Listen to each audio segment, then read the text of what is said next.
Bu ya, saya seorang istri yang sudah ditalak satu oleh suami. Kejadian itu kira-kira pertengahan bulan April, tapi selama ini kami masih melakukan hubungan suami istri seperti biasa. Walaupun saat ini suami saya jarang pulang, hanya pulang 1 sampai 2 minggu sekali. Awalnya saya menganggap hubungan suami istri ini sebagai tanda rujuknya suami kepada saya. Dan saya mau melakukan itu karena saya masih berharap semua akan baik-baik saja dan kembali utuh rumah tangga saya. Tapi berjalannya waktu, ternyata suami saya tetap pada pendiriannya untuk tetap bercerai dari saya. Pertanyaan saya adalah berdosakah hubungan suami istri yang selama ini saya lakukan dengan suami karena niat dia yang demikian. Lalu bagaimana sebenarnya status hubungan saya yang seperti itu? Apakah masih bisa disebut sebagai suami istri atau sudah jatuh talak, Bu ya? Terima kasih. Baik, seorang suami yang mencerai kepada istrinya, maka selagi sang suami tidak rujuk, maka istri tetap tercerai. Dan apa yang dilakukan, na'udzubillah, adalah zina. Makanya uniknya, anehnya, kenapa waktu halal kok nggak mau, giliran haram jadi mau? Ini kan aneh sekali. Ya. Na'udzubillah, itulah orang dijauhkan daripada rahmat Allah. Anda sebagai seorang wanita harus menolak dong. Bahkan kalau dengan cara begitu Allah tidak menolong Anda. Kalau Anda masih berharap pada suami Anda, lalu Anda melayani dalam keadaan dia belum merujuk kepada Anda, maka Anda melayani dalam keharaman, Anda melayani dalam dosa, semakin jauh dari rahmat Allah. Dan mengherankan sekali suami itu, mantan suami, kenapa mengatakan rujuk saja kok susah untuk bisa halal berhubungan suami istri? Kan aneh. Jadi itulah orang-orang yang dijauhkan dari rahmat Allah. Kalau tidak segera tobat, dia akan menyesal nanti di akhirat. Tinggal roja'tuki, aku kembali kepadamu. Jadi kalau tadi si istri itu mengira, Bu ya, ketika suami kalau istri mungkin mengira, karena mengira sudah dirujuk, dia tidak dosa. Ya, Bu ya. Tapi suami yang mengatakan, setelah suami mengatakan nggak boleh. Ya, setelah suami mengatakan aku tidak pernah rujuk, berarti sudah jatuh wilayah zina. Itu menurut jumhur ulama. Dan mohon maaf ya, kalau rujuknya suami, ketika seorang suami meminta rujuk kepada istri, apakah harus didengar oleh istri atau enggak, Bu ya? Cukup dengannya di hatinya, Bu ya? Enggak, dia mengatakan kepada siapa saja boleh. Kalau cuma sekedar kerentak di hati sudah cukup, ya? Enggak. Enggak bisa. Enggak, harus terucap. Harus terucap. Karena apa? Karena seperti halnya tolak tidak cukup dengan hati, rujuknya pun tidak cukup dengan hati. Ya, ya. Maka seorang istri tidak harus tahu, tapi seorang istri bisa menduga dong, tinggal tanya. Mestinya seorang istri waspada kalau takut kepada Allah.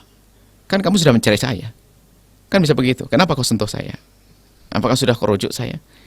Ya kan?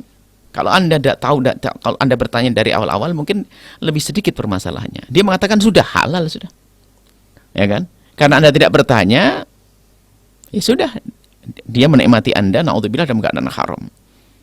Giliran Anda tanya, dia mengatakan tidak merujuk. Ya sudah, berarti masuk wilayah zina. Inilah kadang-kadang semacam ini. Suatu ketika ada kejadian yang mirip seperti ini.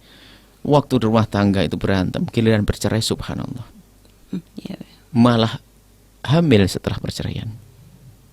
Ini kan, mana imannya? Malah setelah bercerai, kemudian malah hamil dia.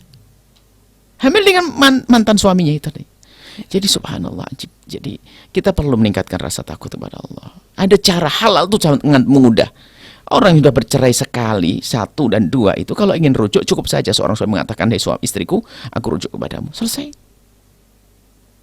Nggak repot, kenapa kok susah? Mari kita takut kepada Allah. Baik. Pintu halal itu mudah, jangan sampai masuk wilayah haram. Baik. Bahkan lebih gede, dosanya besar banget. Kenapa? Halalnya sangat gampang.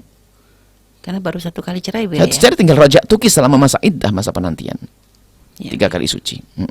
Bu ya, Umi pernah mendengar, Bu ya, bahwa ada pendapat yang mengatakan bahwasanya kalau seorang suami itu ngajak istri berhubungan setelah dia mentalak, itu adalah madhab, bukan jumhur ulama 4 madhab.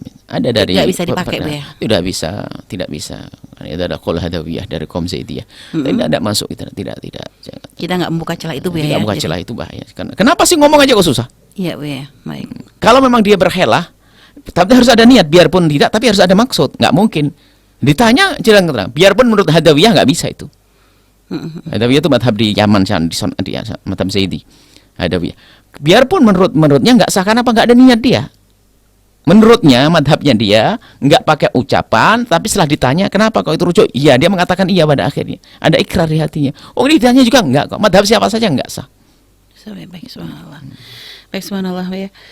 Baik, kepada yang bertanya, ya, artinya Anda status Anda sekarang adalah sudah tercerai ya, dan artinya apa yang sudah terjadi itu seperti berarti dihukumi perzinahan Bu ya. Bertobatlah, takut Iya, pada iya. Allah Subhanahu wa taala. Tinggal sekarang jelaskan ke suami, kalau mau rujuk silakan nanti. Kalau sudah berlalu masa iddah tinggal akad nikah seperti pengantin baru, akad baru dengan 2 saksi, Iya, iya. dengan wali. Sebisanya. Karena selesai dengan wali.